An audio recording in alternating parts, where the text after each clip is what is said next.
Assalamualaikum Lur. Selamat datang lagi di channel Sembarang ID. Jadi hari ini aku mau bahas soal pengereman, yaitu pengereman hidrolik atau cakram dan pengereman tromol atau rem tromol. Oke, jadi kita bahas rem tromol dulu.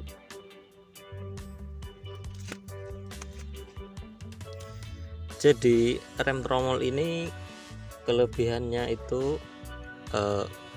jenis rem yang tertutup. Jadi kotoran itu tidak mudah masuk ke dalam sistem pengeremannya sini Lur. Terus yang kedua itu mampu menahan beban yang cukup berat. Jadi kalaupun berat nih tetap pengeremannya masih tetap cukup maksimal. Terus yang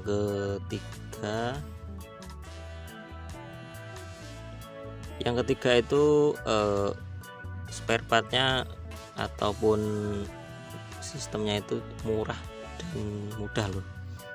Jadi ya simple gini aja. Cuman kekurangan dari rem tromol ini yaitu looknya atau secara penampilan kurang bagus. Kemudian yang kedua pemasangan ataupun perakitan remnya itu cukup lama, jadi cukup waktu lama karena kita harus bongkar bannya dulu karena ini nggak bisa masuk tanpa copot ban, jadi bannya harus dicopot dulu.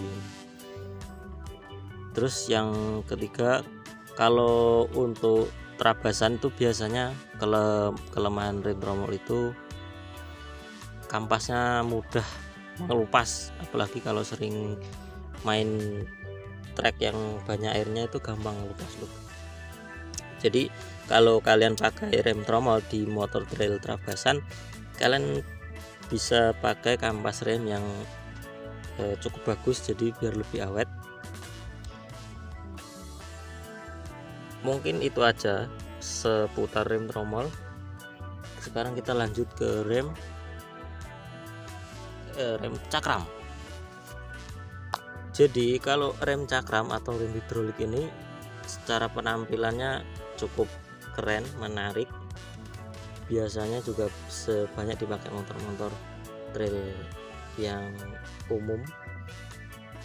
Kelebihannya yaitu komponennya itu kecil, simpel, kecil, cuma segini loh.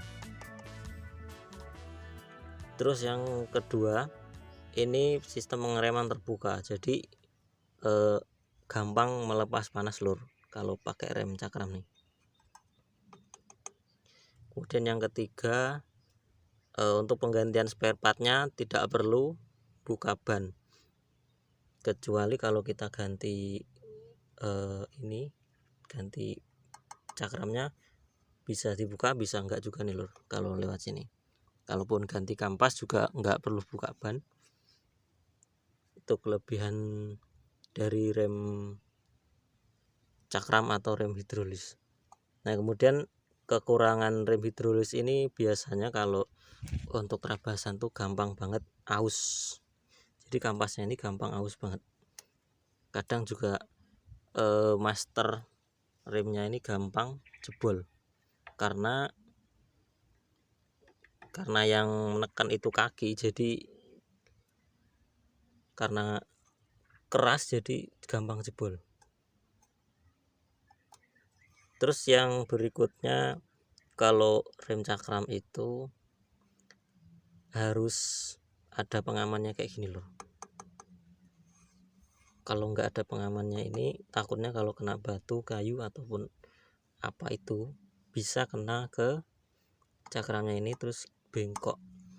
Itu yang bahaya, apalagi kalau biasanya motor build-up nih harga piringan cakramnya ini mahal banget.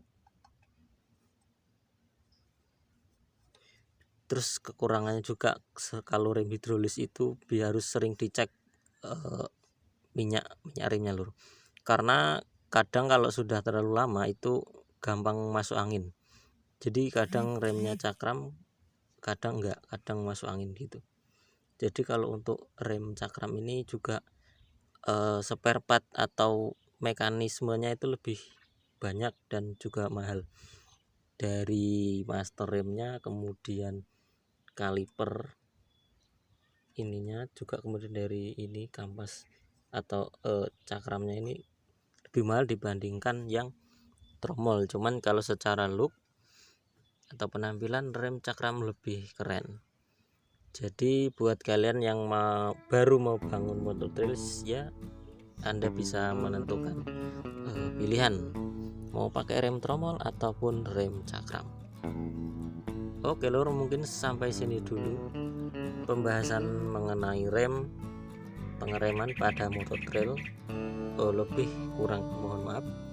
Buat yang baru gabung, jangan lupa subscribe, share juga biar teman-teman atau sedulur kita tahu. Semoga bermanfaat. Sampai jumpa.